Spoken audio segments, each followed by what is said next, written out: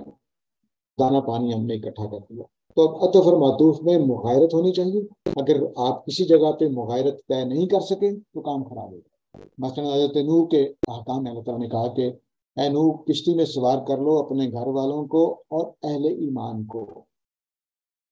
بعض مفسرین نے کہا کہ صرف اہل ایمان تھے، ان کے گھر والے ہی اہل ایمان تھے. یہ غلط ہو جائے گا قرآن کے مطابق، کیونکہ قرآن نے کہا ہے کہ گھر والوں کو بھی سوار کر لو اور اہل ایمان کو بھی. اب گھر والوں کو بھی سوار کر لو، یہ الگ لوگ ہیں. اہل ایمان الگ ہونے چاہیے، گھر والوں سے ڈفرینٹ ہونے چاہیے، اور اہل ایمان ہے. تو یہ دو اکٹھے کر دینے سے دونوں میں مغایرت ضروری ہے. آپ یہ نہیں کر سکتے کہ ہم یہ مانی لیں کہ گھر والے اور مسلمان ایک ہی تھے، یہ ہم نہیں لے سکتے.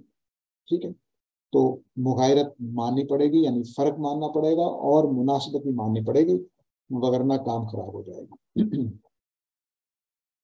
اب جو سب سے نازک چیز ہے، خاص طور سے ہمارے فکر فرائی میں لوگ اس کو غلط معنی دے دیتے ہیں کہ ہم خارج سے کوئی چیز نہیں لیتے. ایسا نہیں.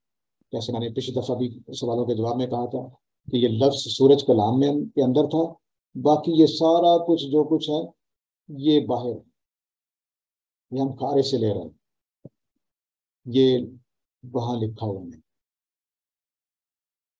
تو اس لیے خارج سے بہت کچھ ہمیں آتا ہے، لیکن یہاں پر میں صرف معلومات کی بات کر رہا ہوں. چونکہ میں نے معنی میں بات مکمل کر دی ہے. سورج کے معنی سورج کے اندر موجود ہیں، اس کے مصداق بھی، اس کے مشابہ مصداق بھی، اس کے مالہ اور معالیہ بھی اس کے اندر موجود ہیں. ہم اس کو متن ہی کا حصہ مانتے ہیں. یہ سمجھنے کے لیے کہہ رہا ہوں، اگرچہ وہ کلام سے باہر ہوتے ہیں لیکن ہمارے خیال میں وہ کلام کے اندر ہوتے ہیں، کیونکہ سورج کے ساتھ کچھ چپکی سورج سے الگ نہیں. سورج کا مصداق ہمیں پتہ ہے، جو صبح طلوع ہوتا ہے شام کو غروب ہوتا ہے. چمکدار ایک چیز آسمان میں ہوتی ہے، ہمیں معلوم ہے. کسی خوبصورت آدمی کو آفتاب کہہ لیتے ہیں، ماہتاب کہہ لیتے ہیں، اس کے مشابہت کی وجہ سے، یا اس کے ساتھ متعلقات دھوپ وغیرہ. بڑا آج سورج بہت تیز ہے، یعنی دھوپ تیز کہہ سکتے ہیں. ٹھیک ہے، تو یہ لیکن خارجی معلومات کچھ الگ سے ہوتی ہیں جو ضروری نہیں کہ لفظوں کے ساتھ جڑی ہوئی. مثلا خانہ کعبہ کے ساتھ حج اور عمرہ اور اعتکاف کرنے نماز پڑھنے کی جگہ، یہ خانہ کعبہ کے ساتھ جڑے ہوئے ہیں. یہ تواتر اگر نہ ہو کسی، جیسے ہمارے مسلمانوں کے اندر جو تواتر ہے اس لیے ہم لفظی کا حصہ مانتے ہیں، لیکن کسی انگریز نے اگر خانہ کعبہ اس کو بتایا جائے، اس کو ہمیں خارجی معلومات دینا پڑیں گی کہ بھئی اس میں حج کیا جاتا ہے، عمرہ کیا جاتا ہے، اعتکاف کیا جاتا ہے، نماز پڑھی جاتی ہے وغیرہ. یہ قبلہ ہے. اب یہ تو ساری چیزیں جو ہیں یہ تواتر میں آ گئی. مکہ میں ہے، ہو سکتا ہے کسی کو نہ پتا ہو کہ خانہ کعبہ کہاں پہ، ہو سکتا ہے قریش اس کے متولی ہیں، ہو سکتا ہے کسی کو معلوم نہ. یہ تواتر میں نہیں ہو سکتا. یہ اس طرح کی چیزیں ہیں جو تواتر میں ہونی لازم نہیں ہے. لیکن ہم قبلے کا تصور سب سے زیادہ تواتر میں ہوگا، کیونکہ ہم نماز پڑھتے ہیں خانہ کعبہ کی طرف رخ کر کے. تو جو چیزیں تواتر میں ہوتی ہیں وہ تو لفظ کا حصہ بن جاتی ہیں، اس کو ہم خارجی معلومات نہیں کہتے. لیکن جو تواتر کا حصہ نہیں ہوتی، مثلا قریش اس کے متولی ہیں، تو یہ خارجی معلومات. اللہ تعالیٰ نے کہا کہ لیلاف قریش، اللہ کے اس گھر کے ساتھ قریش کا جو یہ تعلق ہے، تو وہ عربوں کے لیے تو تواتر تھا، شاید آج بھی ہو، لیکن ہمیں تفسیر والوں کو بتانا پڑتا ہے کہ بھئی قریش وہاں متولی تھے، وہ اس کے دیکھ بھال کرتے تھے، اس کی وجہ سے ان کو سفر میں آسانی تھی. تو یہ تھیمیٹک جو ڈیوائسز ہیں، اب ان کو ہم دیکھتے ہیں اگلے 4-1 منٹ میں، 5 منٹ ہے ہمارے پاس، کہ یہ نظم کو کیسے وجود میں لاتے ہیں۔ نظم کے بارے میں پہلی بات یہ کوشچن اٹھتا ہے کہ یہ داخلی ہے یا خارجی۔ یعنی ہم پہلے سوچ لیتے ہیں کہ مثلا سورہ فاتحہ ہم نے پڑھی نہیں اور ہم نے کہا کہ اس کا نظم یہ ہے کہ یہ دعا ہے، فرض کر لیے ہم نے یہ کہا، تو یہ فکر فراہی کے اوپر یہ تہمت ہے کہ وہ نظم پہلے طے کرتا ہے، پڑھتا بعد میں۔ ایسا نہیں، جیسے میں نے پہلے لیکچر میں آپ سے عرض کیا تھا کہ پروگریشن میں ہم کیا کرتے ہیں، اس کے سارے اجزاء پہ بار بار غور کرتے ہیں تاکہ پکڑیں کہ اصل بات کیا ہو رہی ہے۔ تو کلام کے اندر سے جو اصل بات نکل رہی ہوتی ہے، مرکزی مضمون، ٹھیک ہے، سینٹرل آئیڈیا، اس کو ہم پک کرنے کی کوشش کرتے ہیں۔ لفظوں کے اس ڈھیر کے اندر سے جو ایک صورت کو بنا رہے ہوتے ہیں یا ایک مضمون کو مکمل کر رہے ہوتے ہیں۔ تو ہمارے خیال میں نظم قرآن، نظم کلام، کلام کے اندر موجود ہوتا ہے، لیکن وہ جیسے میں نے پچھلی سلائڈ پہ عرض کیا کہ اس سارے پروسیس سے ہم اس کی تھیم کو تک پہنچنے کی کوشش کر رہے ہوتے ہیں کہ چیزوں کے اندر لنک کیا ہے، وہ کس طرح سے آپس میں جڑے ہوئے ہیں، یہ ساری چیزیں ہم ڈیسائیڈ کر رہے ہوتے ہیں۔ تو ہمارے خیال میں نظم داخلی ہے، یعنی ٹیکسٹ کے اندر ہوتا ہے، خارج سے سمجھنے والا نظم کو نہیں پا سکتا۔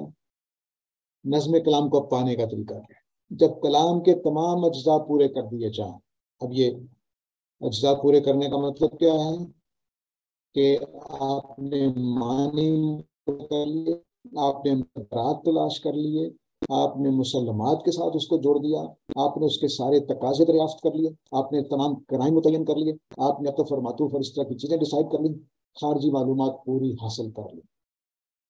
تو اب آپ کیا کر سکتے ہیں؟ اب آپ نے کلام کے تمام اجزاء پورے کر سکتے ہیں۔ جیسے بے چینی تو ڈالی نہیں، تو اس میں آپ نے مقدر آپ کا متعین کر لیں کہ چائے پھیکی، اور مقدر دوسرا بھی آپ ڈیسائیڈ کر لیں کہ چینی مانگی جا رہی ہے، ٹھیک ہے۔ اب آپ نے مکمل کر دیا کلام کو مکمل کر دیا، تو معنی آپ پہنچ سکتے ہیں۔ اب صرف یہ ہوگا کہ اس میں آپ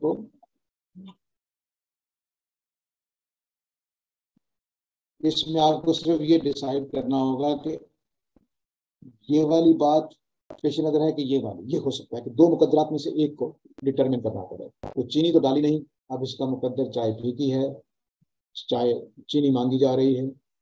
تو اب آپ کیا کریں گے کہ آپ کہیں گے جی میں ابھی لاتا ہوں، یا آپ کہیں گے بھی چینی گھر میں ختم ہو گئی ہے۔ جو بھی آپ جواب دیں گے، چینی تو ڈالی نہیں ہے، ان مقدرات کی بنیاد پر اگلے جملے کو لنک بنے گا، جو بھی آپ بنائیں گے، میری چینی ختم ہو گئی۔ اب آپ نے کس کو ایڈریس کیا ہے؟ چینی تو ڈالی کو ایڈریس نہیں کیا، آپ نے چینی مانگے جانے کو ایڈریس کیا، اس کو نہیں ایڈریس کیا۔ اب ان دونوں کے درمیان میں کوئی تعلق نہیں۔ ہاں البتہ آپ ایک اور تعلق کہ آپ سے وجہ پوچھی جا رہی ہے کہ چینی ڈالی نہیں ہے، اب آپ وجہ بتا رہے ہیں، یہ بھی ایک مقدر ہو سکتا ہے۔ تو اس طرح کے مقدرات آپ جب تلاش کر لیں گے تو آپ صحیح جگہ پہ معنی پر پہنچ جائیں گے۔ تو تمام اجزاء پورے کر دیے جائیں جن کی بات ہم نے پچھلی سلائڈ پہ کی ہے، یہ 6-7 چیزیں، کہ جیسے ہی آپ متعین کر کے کر لیتے ہیں تو اب آپ کلام کے تھیمیٹک لنکس کو سمجھ گئے، ٹھیک ہے، باتوں کا رشتہ سمجھنا ضروری ہے، ٹھیک ہے۔ تو یہ رشتہ کیسے پتہ چلتا ہے؟ مثلا چینی ختم ہو گئی ہے کا رشتہ چینی تو ڈالی نہیں کے ساتھ کیا ہے؟ اس اینگل سے ہے، اس اینگل سے ہے، یا اس اینگل سے؟ اگر آپ نے کوئی اینگل متعین کر لیا تو معنی آپ نے ڈفرینٹ ہو جائیں گے۔ یعنی چینی تو ڈالی نہیں، چائے پھیکی ہے، تو آپ نے کہا چینی ختم ہو گئی ہے، پھیکی چائے ہی پینی پڑے گی، معنی یہ ہو جائیں گے۔ چینی تو ڈالی نہیں، چینی وہ مانگ رہا ہے جس نے جو جملہ بولا ہے، تو آپ کہہ رہے ہیں چینی ختم ہو گئی ہے اس لیے آپ کو نہیں ملے گی، معنی ڈفرینٹ ہو گئے ہیں۔ چینی تو ڈالی نہیں گئی، آپ سے وہ وجہ پوچھ رہا ہے، تو آپ نے کہا بھی چینی ختم ہو گئی اس لیے نہیں میں نے ڈالی، اس لیے تمہیں چینی نہیں ملے گی، پھیکی چائے پینی پڑے گی۔ تو یہ سارے جو معنی ہیں یہ ڈفرینٹ ہو جائیں گے، آپ میں سے کوئی ایک مقدر ڈفرینٹ ڈیسائیڈ کر لیں۔ تو اسی پر ساری کلام کھڑا ہوتا ہے۔ اب اس کو متعین کرنے کے لیے تو یہ مانی لینے، یہ مانی لینے، یہ مانی لینے، وہ جو ہم کرائم کی بات کر رہے تھے وہ ٹول یہاں پہ کام آتا ہے۔ وہ ٹول کہاں کام آتا ہے کہ ہمارے پاس 4 مقدر بن گئے تھے، یہاں 3 بن رہے ہیں۔ چائے پھیکی ہے اس لیے اسے چینی تو ڈالی نہیں کہا ہے، وہ چینی مانگ رہا ہے اور وجہ پوچھ رہا ہے کہ چینی کیوں ڈالی۔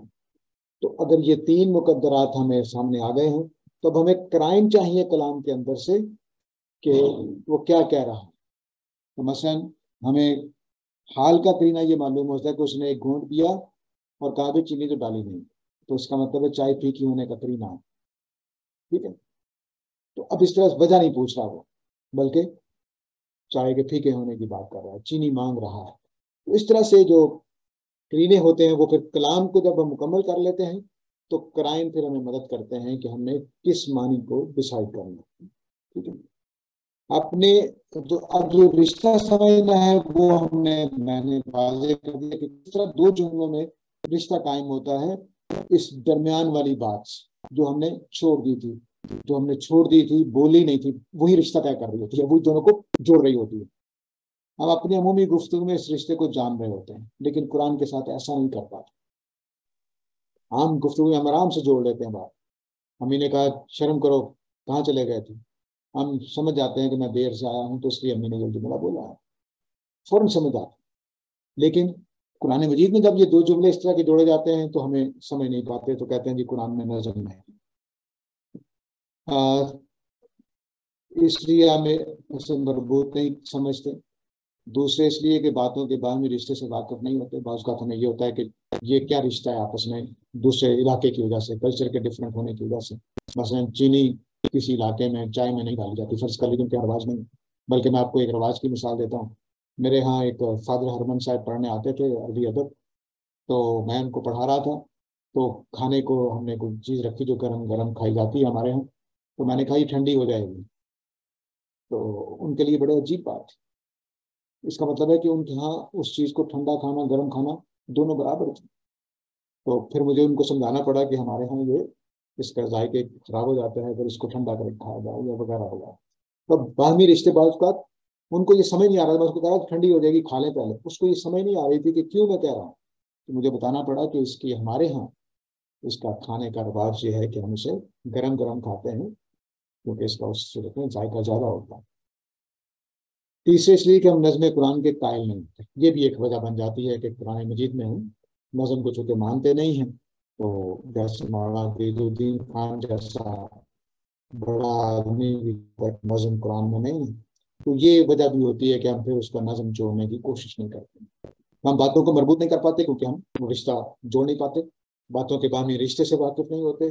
ٹھنڈا کھانے اور گرم کھانے سے کیا تعلق ہے، چائے ٹھنڈی ہو رہی ہے سے کیا تعلق ہے، تو یہ ساری چیزیں ہم جوڑ نہیں پاتے۔ اب یہ ٹائم چونکہ اوپر ہو گیا 2 منٹ، تو انشاءاللہ اگلی کلاس میں ہم اس کو دیکھیں گے۔ ایک مثال تھی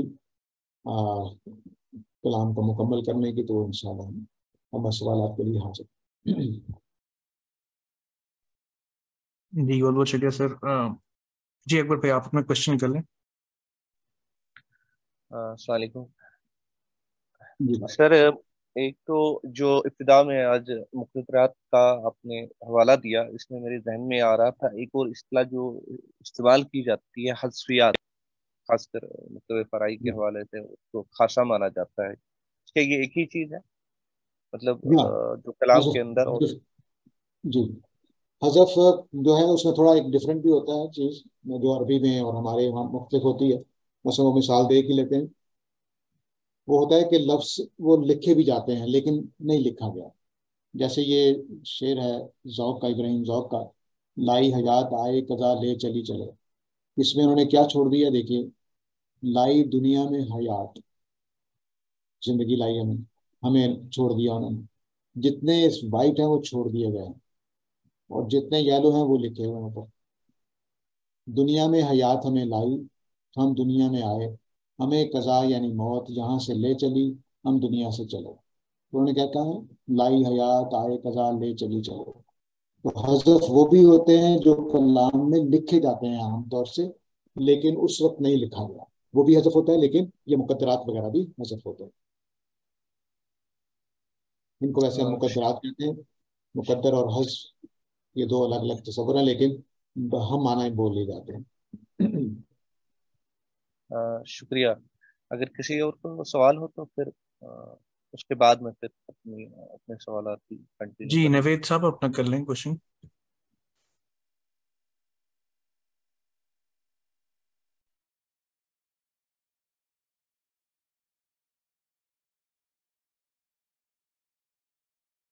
جی السلام علیکم. جی وعلیکم السلام. جی میرا سوال یہ تھا کہ یہ جو ہمارے جو روایتی مدرسے ہیں یا وہاں جو پڑھانے کا طریقہ ہے، کیا وہ بھی زبان کی انہی اصول کو فالو کرتے ہیں؟ اور اگر وہ کرتے ہیں تو مطلب پھر وہاں پر ایسا تصور کیوں پایا جاتا ہے کہ قرآن کی ایک آیت کے کئی معنی بھی ہو سکتے ہیں؟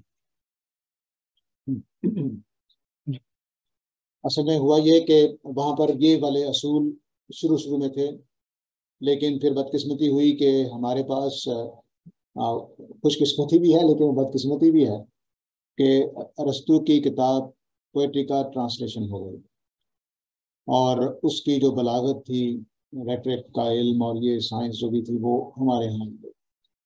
تو گریک جو لینگویج کے پرنسپلس تھے وہ عربوں کے ہاں ٹرانسلیٹ ہو کے جب آئے تو انہوں نے اس کو، کیونکہ اس سے پہلے ہمارے یہاں جو اسٹیٹڈ نہیں تھے، نیچرل طریقے سے چل رہا تھا. جیسے ہم عام پڑھے لکھے لوگ جو ہیں وہ کلام کو آرام سے سمجھ رہے ہوتے ہیں، کوئی مسئلہ نہیں ہوتا. ہم کو شاعری سنا دیں، کوئی کہانی سنا دیں، آرام سے سمجھ لیتے ہیں. تو نیچرل طریقے سے چل رہے تھے عرب. لیکن جب جیسے ہی آیا تو انہوں نے بلاغت کا اور اس طرح کے علوم کا ان کے ہاں جاری ہو گیا. اس کے بعد پھر کلام کی وہی خوبیاں قرار پائیں جو ارسطو نے قرار دی تھی، وہی عیب قرار پائے جو ارسطو نے عیب قرار دیے تھے. چنانچہ ہمارے ہاں مثال کے طور پر مولانا وحید الدین خان نے جمہرۃ البلاغہ لکھی اس بات کو سمجھانے کے لیے کہ یونانی گریک بلاغت میں اور عربی بلاغت میں کیا فرق ہے. ان کو کتاب لکھنی پڑی یہ بتانے کے لیے. چنانچہ قرآن میں تشبیہات بہت تھوڑی ہیں، گن کر آپ 50 نکال لیں گے پورے قرآن میں سے. تو عربوں کے یہاں تمثیل زیادہ ہوتی ہے، یونانی تمثیل سے واقف ہی نہیں تھے. ٹھیک ہے. تو اب یہ جو تمثیل کا اور ان کا جو فرق تھا یہ صرف ایک مثال ہے. کئی پہلوؤں سے یونانیوں کے یہاں مبالغہ ہوتا ہے، عربوں کے یہاں مبالغہ نہیں ہوتا. مبالغہ انسانی لیول کا ہوتا ہے. عربوں کے یہاں ایسا مبالغہ نہیں پایا جاتا جیسا ہمارے اردو میں پایا جاتا کہ ہم ستاروں پہ جو ڈالتے ہیں کمن کہہ رہے ہیں. نہیں، وہ اس طرح کے مبالغے نہیں جاتے، وہ حقیقت کے قریب رہتے ہیں. اس طرح کی بے شمار چیزیں تھیں جو اب معیار کیا بن گیا، معیار ارسطاٹل کی بلاغت بن گئی، اور مدارس میں وہی چل رہی. مدارس کا ابھی تک معیار. اب وہاں کیا تھا کہ اچھے سے اچھا کلام کیا ہے جو جب آپ بول دیں تو وہ یونیورسلٹی اختیار کر دیں، یعنی آپ اس کو بے شمار موقعوں پر استعمال کر سکتے. یونانی پڑھے تب بھی جھوم اٹھے، عربی پڑھے تب بھی جھوم اٹھے، افریقی پڑھے تب بھی جھوم اٹھے. یہ یونیورسل کلام اس کی خوبی ایک یہ قرار دی گئی. دوسری خوبی اب اس کیسے ہوگا کہ افریقی نے اپنے پوائنٹ آف ویو سے دیکھا ہے تو ایک معنی سمجھ لیا، عربی نے دوسرے پوائنٹ آف ویو سے دیکھا ہے تو دوسرے معنی سمجھ لیے، جاپانی نے تیسرے پہلو سے دیکھا اس نے 3 معنی. تو اب جتنے لفظ یہ جملہ قرآن کا کوئی یا کسی بھی کلام کا کوئی جملہ جتنے معنی پڑھاتا جائے گا اتنا وہ کلام اچھا ہوگا، کیونکہ اس میں یونیورسلٹی آ رہی ہے. ہر علاقے اور ہر زمانے کے لوگ اس کو سمجھ پا رہے ہیں. تو یہ وہ کلام کی خوبی تھی جو انہوں نے قرار دے دی. نتیجہ کیا نکلا کہ ہر مفسر کی ہر بات قرآن کے معنی قرار پا رہے ہیں. یہ ہوا. تو ہمارے یہاں بھی ہندوستان میں ابھی دیکھیے، اس وقت پورے یورپ میں آپ دیکھیے کہ جو لینگویج کے انٹرپریٹ کرنے والے ہیں وہ یہی کلام کی خوبی بتاتے ہیں کہ اچھا کلام وہ ہوتا ہے جس کے کئی معنی ہیں. لیکن ساتھ ہی ٹیکسٹ بک کے بارے میں یہ رائے نہیں رکھیں گے، ادبی کلام کے بارے میں یہ رائے تھی ان کی، شاعری کے بارے میں یہ رائے تھی ان کی. لیکن ہمارے ہاں کیا ہوا کہ ہر کلام کے لیے وہی کہا. ارسطو اپنے وہاں لکھے جانے والے ڈرامے اور تقریروں کی بات کر رہا تھا، شاعری کی بات کر رہا تھا، جبکہ کلام جو کمیونیکیٹ کرنے کے لیے، میسج دینے کے لیے ہوتا ہے، اس میں ایک سے زیادہ معنی نہیں ہونے چاہیے. کہ مثال کے طور پر میں نے لکھا نماز پڑھو، تو اب اس کے 3 معنی ہیں. ایک کے مطابق نماز پڑھو کا مطلب ہے کہ کتاب میں لکھی ہوئی ہے وہ پڑھ لو. ایک کا معنی یہ ہے کہ جو مسجد میں جا کر ادا ہوتی ہے وہ پڑھ لو. تیسرے نے مطلب تیسرا لے لیا کہ یہ مطلب ہے. نہیں، نماز پڑھو کا ایک ہی مطلب ہے، اور وہ ہے کہ 5 وقت کی نماز ادا کرو. اس طرح سے جو پیغام دینے والا کلام ہے اس کے معنی ایک ہی ہے. لیکن شاعری میں غالب کے شعر کو بھی آپ 200 جگہ استعمال کر سکتے ہیں. تو یہ فرق ہے جو مدارس میں اور ہمارے یہاں پایا جاتا ہے.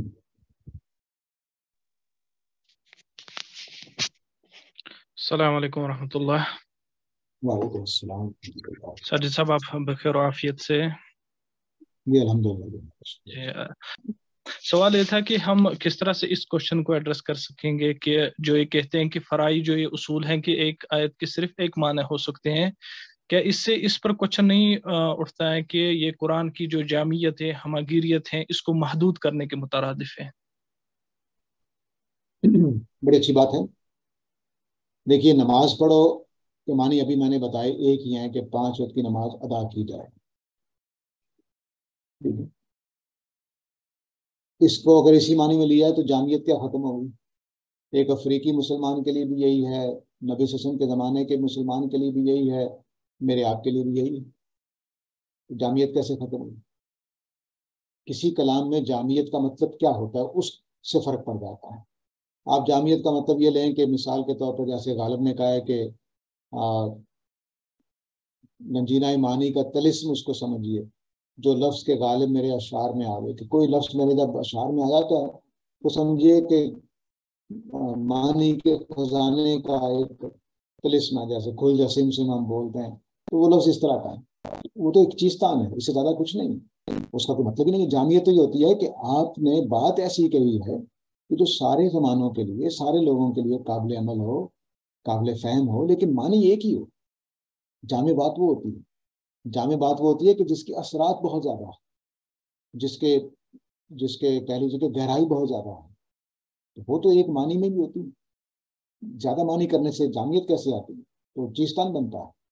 یعنی اگر نماز پڑھو کا مطلب 4 ہیں کہ نماز کتاب میں لکھی ہوئی پڑھ لو، نماز بس بیٹھے بیٹھے زبان میں دہرا دو، کوئی سجدہ رکوع کرنے کی ضرورت نہیں ہے، تو پھر اس کے معنی کیا ہیں؟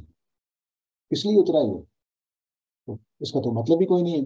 میں نے اپنے منہ میں پڑھ لی نماز بیٹھے بیٹھے، جیسے میں اس وقت بول رہا ہوں میں نے نماز پڑھ لی. آپ نے اٹھ کر 5 وقت نماز پڑھی، میں نے کتاب میں لکھی ہوئی پڑھ لی. اللہ تعالیٰ کیا کہنا چاہ رہے ہیں؟ سوال یہ. اللہ تعالیٰ نے کیا 10 معنی بتائے تھے؟ 10 معنی بتانے کے لیے جملہ بولا تھا؟ یہ ایک ہی بات تھی اللہ تعالیٰ کی. تو ہر آدمی جب کلام کی میں اس وقت بول رہا ہوں تو میرا مقصد، میری جو معنی ہے میں وہ پہنچانا چاہتا ہوں. یہ نہیں کہ میں جملے ایسے بناؤں کہ جس کے 10 معنی ہیں. یہ کوئی جامعیت نہیں. یہ جامعیت کا غلط تصور ہے. جامعیت یہ ہوتی ہے کہ آپ کی بات غلطی سے پاک ہو، اس کے اندر گہرائی ہو، اس کے اندر وسعت ہو، وہ سارے زمانوں میں قابل عمل ہو، وہ کبھی غلط ثابت نہ ہو، وہ میرے اور آپ کے سب کے مسئلے حل کرنے والی ہو. بات ایک ہی ہوگی. تو یہ ہے جامعیت. جامعیت کا تصور بھی غلط ہے. جو ہمارے ہاں ہمارے اوپر تنقید کرنے کے لیے بولا جاتا ہے وہ جامعیت نہیں ہوتی، وہ تو چیزتان بنا دینا. مطلب پتہ ہی نہیں چل رہا کیا اللہ تعالیٰ کی مراد کیا.